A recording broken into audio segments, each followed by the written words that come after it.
Hello, all you beautiful people. It's me again, Dr. Fez, on another episode of Medshield Movement Connect show. We're back at the Medshield offices, the hub, because we have another incredible guest. And this is one of Medshield's sweethearts, Mapule Ndhlovu. You guys have seen me getting my behind handed to me by her, but now we get to sit down in my domain and pick her brain about what motivates her.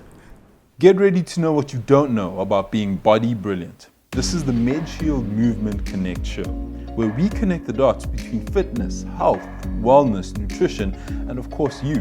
Hosted by me, Dr. Fez Mkhize, and a special guest that we have every month, sharing knowledge, insights, and groundbreaking tips on how to get fitter, be stronger, and live healthier.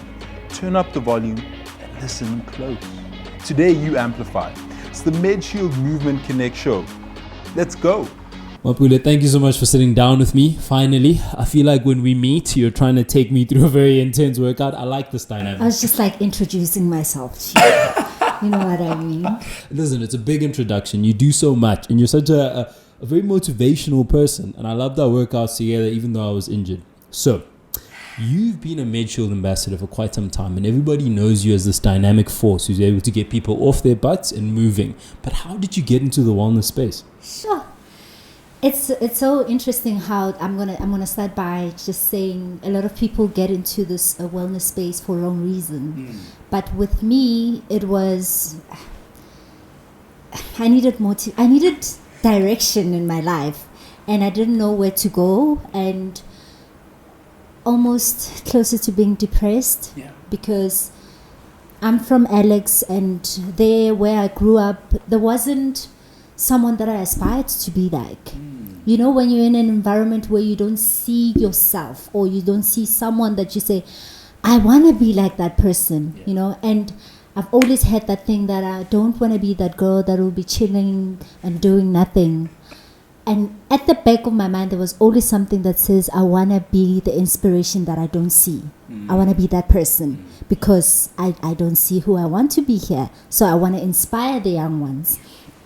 And I started running just so I can cry because I didn't want to. It's so the thing is I try not to be too emotional in front of my mom and my grand, because I want to be the strong person for them.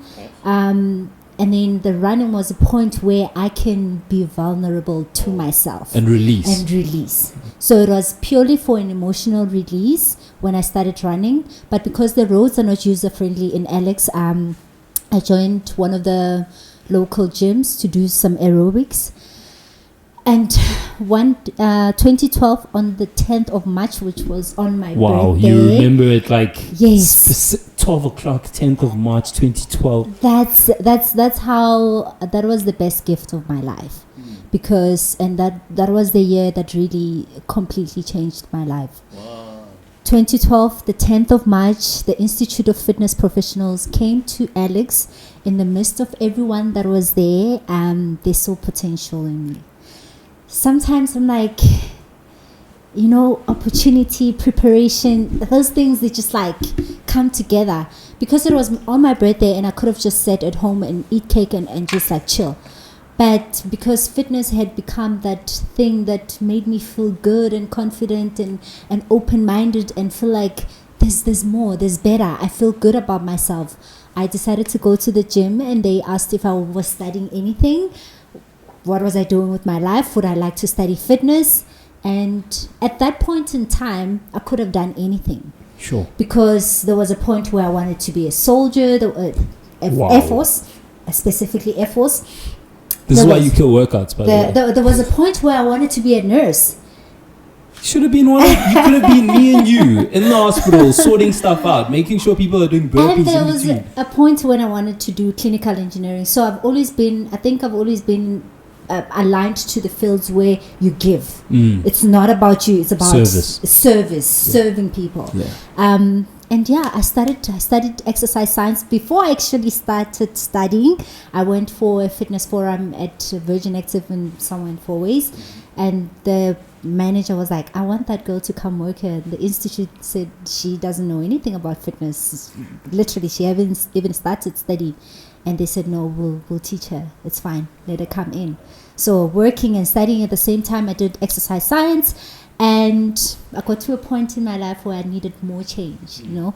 Now I'm a fitness instructor, and I'm getting excited by seeing what the personal trainers are doing, and I wanted to level up a little. And I decided I needed to save up money because they had given me exercise. They had paid for exercise science. Now I need to study personal training, and I must boss up and do the right thing. So I started saving money so I can pay for my institute, for my tuitions. But what happened is, because I was supposed to be at work at 4 a.m. Oh, wow. And I had committed that I will be able to get to work at that time. And I was using private transport, which was costing me a little bit more extra. So what I did is I decided I'm going to start running to work. Talk about cardio in the morning, fasted cardio. Listen, at this point in time, it was the very same thing that happened before. Mm-hmm. The first time I started running, there was that thing that said, Meps, you need to level up, and you need to just get better. Just do something that will align you to that point. You don't know where you want to go. You have a rough idea of, I want to be a personal trainer, but save up that money and go study. To save up, you have to cut certain things, and transport in the morning was one of those things that I was spending a lot of my money. It's not like I was getting a lot. So I would wake up at 3 a.m., run to the gym, take my backpack. I would remember my grandmother. How far are we talking here? We're talking from Alex to Santon. This is 10? About 6 kilometers. Every morning. And it's not about the distance. The thing is waking up, the ability to say, I'm going to wake up at 3 and I'm going to go to work and show up and do what needs to be done. Yeah. It's right now, it's not even about, it's about the change that I want to see. Yeah. And the obstacle is just beyond, it's the obstacle is not like, the goal is beyond the obstacle, actually. Of course. I think people should take fitness like that. Mm-hmm. The goal should always be beyond the obstacle. Now the feeling, the pain, the commitment of being consistent and eating the right thing and choosing not to go out with the friends, that should not stop you from the goal where you want to go. And Maps, I like that you say that, because even with our brief interactions, that's the big thing that stands up when it comes to kind of you and how you approach things. And even you telling the story, none of it's shocking me, because you seem like somebody who, once they've decided what the goal is, it's about figuring out the path that's going to get there. Be it going through however many sessions with clients, be it having to run to work to make sure that you're able to pay for everything else. It's just so interesting to see the dots that led you to where you are today, and clearly have still kind of served you, because you're still a force moving through, be it social media, be it being online, training, being an ambassador, wellness kind of advocate. It's crazy. The principles. The nice thing about fitness, it teaches you the principles that you can apply in any aspect of your life. Definitely. I think for you studying for so long, it required discipline, consistency, and just like putting everything you've got. Right? So I feel like once, the nice thing about fitness, it will teach you the values and the principles, and you can apply them anywhere else. Sure. So that's what happened to me. Where as I started the journey, and I discovered that these principles are like universal. They apply everywhere. I'm just like, what have I been doing? Clearly, I should have been taught this in school, but it is what it is. You learn the hard knock life. Yeah. Now I'm like that person that says, when you come to me, I need to teach you the principles of how to get there. It's not easy, but it's doable. Especially when it's not passion. I'm blessed in a sense that it's passion now. Yeah. For me, it's not only work, it's lifestyle, it's passion, it's my first love. Because it has made me the person that I am, and I continue to inspire. Literally, when I wake up in the morning, I'm just like, can I just inspire one person? It doesn't have to be a lot of people, just one person to get a better lifestyle, to take care of themselves, to be a better version of themselves, to be that person that can inspire the people around them. Of course. And so, I like that you're talking about that, and you also reference the fact that you didn't see that where you grew up. And that's one of the big things we do, even at on the show, and I know you do it as well, is try help people to kind of connect things so they can figure out how to do it. But in the time that we live in, everybody likes to kind of say, okay, what are the principles? Because you talk about the principles that you would tell someone, even if it was 3 or 4. And I think for you, because you've hammered them so much, you're probably able to kind of give us those, for those that are actually watching at home, what those principles are for you, the most important things, be it a client that comes and wants to hit a certain goal, you as an entrepreneur, the things that you keep pushing every single day to build on your business. What are those principles that you work with? Firstly, the one I live for is consistency. So consistency, the one thing that I want to emphasize is like, even when we say consistency, even the bad decisions that you make every day, if you're consistent, they give you the results. Of course. But now you have to be mindful with what you choose to align yourself to the right direction. The minute you say, okay, this is what I'm choosing, and you're consistent with it, be ready for the results for that specific thing that you are doing. Yeah. Consistency, number 1. Number 2, ask. That's a hard one. Ask. Oddly enough, a lot of people find that difficult. Ask. I know it's very difficult, but it's very important not to be envious, but to ask. Because sometimes you see people having the things that you feel you also want. Instead of you asking how they got them, you become envious, and miss out on that energy, the wavelength of success or progression in life. Of course. Discipline is very important. Sure.